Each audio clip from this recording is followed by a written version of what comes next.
कि तुम्हारी आने वाली 7 नस्लें इसको याद रखेंगी कि जवाब कैसा होता है। आओ मैदान में देखते हैं तुम कैसे लगाती हो मूर्ति।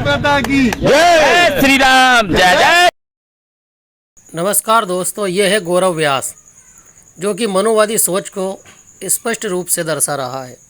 यानी ग्वालियर हाई कोर्ट में बाबा साहब अम्बेडकर की प्रतिमा को लगाने का विवाद बार एसोसिएशन के बीच चल रहा था। इसी बीच ये मनोवादी सोच का व्यक्ति दोनों पक्षों के बीच में आकर तनावपूर्ण विवादपूर्ण बातें करने लगा है और खुले तौर पर बाबा साहब अम्बेडकर को मानने वाले लोगों को चुनौती दे रहा है कि तुम्हारी जितनी ताकत हो उतनी ताकत के साथ जोर लगा लो, परंतु इस कोर्ट में बाबा साहब अम्बेडकर की मूर्ति को हम नहीं लगने देंगे। संविधान लागू हो गया, तुम संविधान को हाथ में लेके घूम रहे हो, संविधान संविधान संविधान, और तुम्हें इतना टाइम हो गया, 70-75 साल हो गए, तुम्हारा अभी तक कायाकल्प नहीं हो पाया।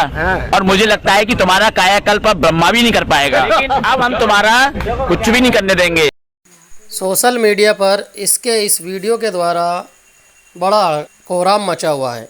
खुले तौर पर संविधान की धज्जियां उड़ाता हुआ ये व्यक्ति पूरी तरह से कानून और प्रशासन को चुनौती दे रहा है कि कानून नाम की कोई चीज़ ही नहीं होती। इसी के जवाब में जो बाबा साहब अम्बेडकर के समर्थक वाले जो वकील हैं, उन्होंने भी अपना मोर्चा खोल दिया है और मूर्ति लगाने के लिए वो पूरी जोर तौर से कोशिश कर रहे हैं। कानूनी तौर तरीके के द्वारा वो चाहते हैं कि संविधान के दायरे में रहकर बाबा साहब अम्बेडकर की मूर्ति को लगा दिया जाए, परंतु गौरव व्यास और उसके मानसिकता वाले और भी वकील इस मूर्ति लगाने का विरोध कर रहे हैं। अनिल मिश्रा भी एक नाम और शामिल है, जो कि खुले तौर पर सार्वजनिक रूप से अम्बेडकर साहब के बारे में कुछ तो भी उल्टा सुल्टा बोलता रहता है और उसका कहना है कि संविधान का निर्माता अम्बेडकर है ही नहीं। साथ ही उसका ये भी कहना है कि BN राव ने ही संविधान को लिखा है, बाकी अम्बेडकर का नाम तो झूठा मूठा लिया जाता है और झूठ रूप से उसका प्रचार किया जाता है। इस बात को इतना आगे बढ़ा दिया गया है कि सभी मनुवादी सोच के जो व्यक्ति हैं वो इसका समर्थन करने लगे हैं और देश में एक चर्चित विषय बना दिया गया है कि संविधान का असली निर्माता कौन है। ऐसे में कई प्रकार के आयोजन और धरने प्रदर्शन बाबा साहब अम्बेडकर को मानने वाले लोगों ने समय समय पर यहाँ किए हैं और आगे भी जारी रहेंगे, क्योंकि बाबा साहब अम्बेडकर का जो जीवन है, उन्होंने जातिवाद और असमानता को ख़त्म करने के लिए पूरा जीवन अपना ख़त्म कर दिया। उन्होंने सभी के लिए स्वतंत्रता, समानता और भाईचारे का जो सबक है वो अपने जीवन में रहते हुए सिखाया है और देश से इस कुरीति को ख़त्म करने के लिए अपना पूरा जीवन न्योछावर कर दिया। मगर कुछ मनुवादी जो इस सोच के लोग हैं, ये बाबा साहब से चिढ़े हुए हैं। बाबा साहब अम्बेडकर के नाम से इन्हें चिढ़ होती है और इसी वजह से ये खुले तौर पर सार्वजनिक रूप से बाबा साहब का अपमान करते हैं, जिन्हें बिल्कुल भी कानून की जानकारी या कानून का कोई मान सम्मान ये नहीं रखते हैं। केवल अपनी बात और अपना जो मानसिक है, रवैया है, तानाशाही जैसा, उसे प्रचार प्रसार करते हैं और जनता के बीच में एक अशांति का माहौल पैदा करते हैं। और जो छेड़ता है उसको छोड़ते नहीं है, एक बात है।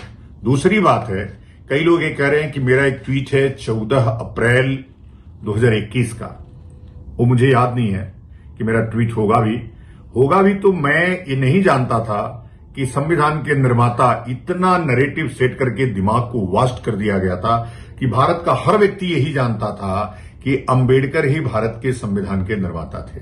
लेकिन जब सच्चाई पता चली, मुझे भी पता चली, तो मेरा धर्म है कि उस सच्चाई को पूरे देश के जन जन तक पहुंचाऊं। और ये अभियान तब तक चलेगा जब तक अंतिम व्यक्ति अंबेडकर की सच्चाई और BN राव का जो महत्वपूर्ण योगदान है वो जान नहीं पाएगा। और ये जब तक जान नहीं पाएगा कि संविधान निर्माता अंबेडकर नहीं BN राव साहब थे, तब तक ये अभियान चलेगा। इसको कोई दुनिया की ताकत रोक नहीं सकती है, इसलिए कि अब समय है। ये बाबा साहब अम्बेडकर का जो मान सम्मान है वो और बढ़ जाए। यही वजह है कि जो गौरव व्यास है वो अकेले दम पर इतना नहीं कूद सकता है। किसी भी एक संगठन या कोई ऐसे व्यक्ति का हाथ है जो बाबा साहब के विचारों के खिलाफ होता है। आने वाले समय में अम्बेडकरवादियों ने कमर कस ली है कि बाबा साहब अम्बेडकर की प्रतिमा को कानूनी तौर पर संवैधानिक रूप से लगाने के लिए हम जी जो जी जान से पूरी कोशिश करेंगे और अपनी बात को सरकार और प्रशासन तक पहुंचाएंगे। और ये मनोवादी सोच वाले जो भी लोग हैं इनके खिलाफ़ हम कानूनी कार्रवाई करेंगे। साथ ही अपने लोगों को एकत्रित करेंगे, एकजुट करेंगे और बाबा साहब के विचारों को आम जनता तक पहुंचाएंगे और बताएंगे कि बाबा साहब समानता के प्रतीक थे, कमज़ोरों के मसीहा थे। वो चाहते थे कि देश से असमानता मिट जाए ताकि राष्ट्र एक मजबूती के रूप में बनकर उभरे।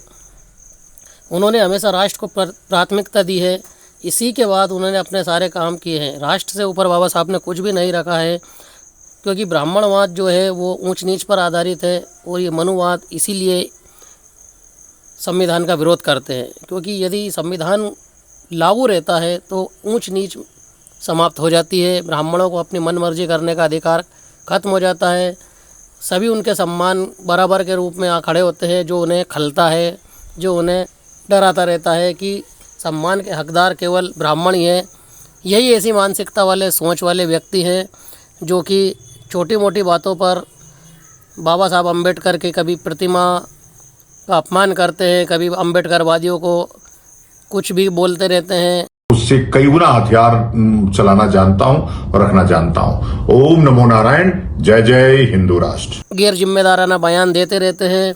इसी मानसिकता वालों पर शासन भी पूरा ध्यान दे और इन लोगों को नोटिस जारी करे और इन पर उचित कार्रवाई करे।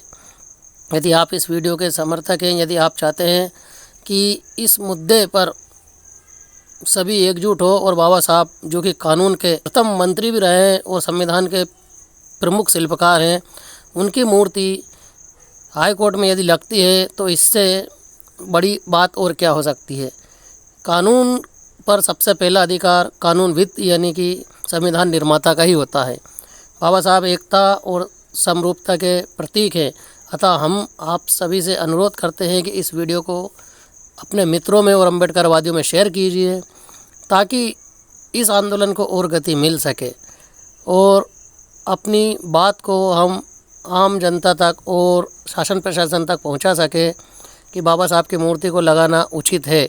यदि आप हमसे सहमत हैं तो कमेंट में ज़रूर बताइएगा। चैनल पर यदि आप नए हैं तो इसे सब्सक्राइब कर लीजिए और चैनल के अन्य वीडियो को देखने के लिए चैनल को विज़िट कीजिए। धन्यवाद। जय भीम, जय भारत, जय हिंद।